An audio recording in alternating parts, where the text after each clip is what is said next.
Are you interested in human rights and environmental due diligence? Want to better understand the individual steps involved? Then this video is for you. It puts the spotlight on a risk-based due diligence approach, breaking it down into 6 essential steps based on the OECD due diligence guidance for responsible business conduct. The first step is all about embedding responsible business conduct into company policies and management systems, and making a clear public commitment to responsible practices. By assigning responsibilities to senior management, it ensures accountability at the top.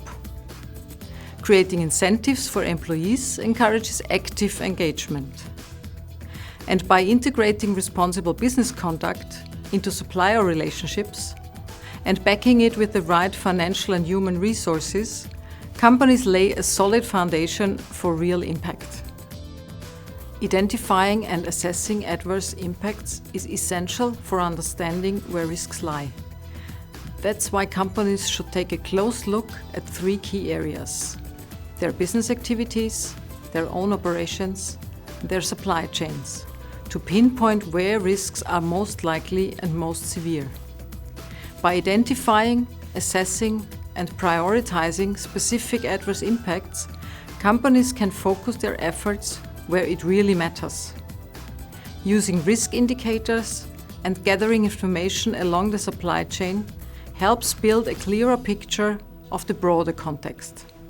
And by engaging with stakeholders and listening to their voices, companies gain valuable insights into how these risks are perceived on the ground. The third step focuses on seizing, preventing, and mitigating adverse impacts in close collaboration with suppliers, for example by establishing a supplier code of conduct. Companies can use their influence by setting expectations, providing incentives, and engaging with other businesses. In some cases, financial and non-financial investments may be needed, and redesigning products and services can lead to better outcomes. As a last resort, companies may need to disengage or even stop activities if they are causing or contributing to adverse impacts. Monitoring implementation and tracking the effectiveness of measures is the next step for effective due diligence. Periodic assessments allow companies to understand how well they are doing.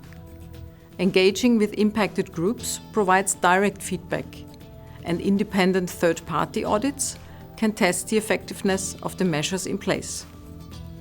Seeking external guidance ensures that the approach remains robust, and processing feedback through mechanisms like whistleblower systems fosters transparency. Communication plays a vital role in the overall process. Sharing due diligence policies and processes with stakeholders builds trust and transparency. It is important to communicate the risks faced, the actions taken, and any gaps identified. Explaining how remediation works and engaging in dialogue with workers, trade unions, and representative organizations not only strengthens relationships, but also encourages real collaboration. Finally, it is essential to restore affected groups or the environment, or to provide means of remedy when restoration is not possible. Assessing the effectiveness of these remedies and engaging with representative organizations helps ensure that all voices are heard and that the company stays responsive to its stakeholders. Cooperating with judicial and non-judicial mechanisms and putting grievance mechanisms in place ensure that those affected, whether individuals or the environment, get the support they need. If you're looking for a tool to help you implement the OECD due diligence guidance for responsible business conduct, whether in general or for a specific step, register at DiliCHANCE.eu, the one-stop shop for mineral supply chains.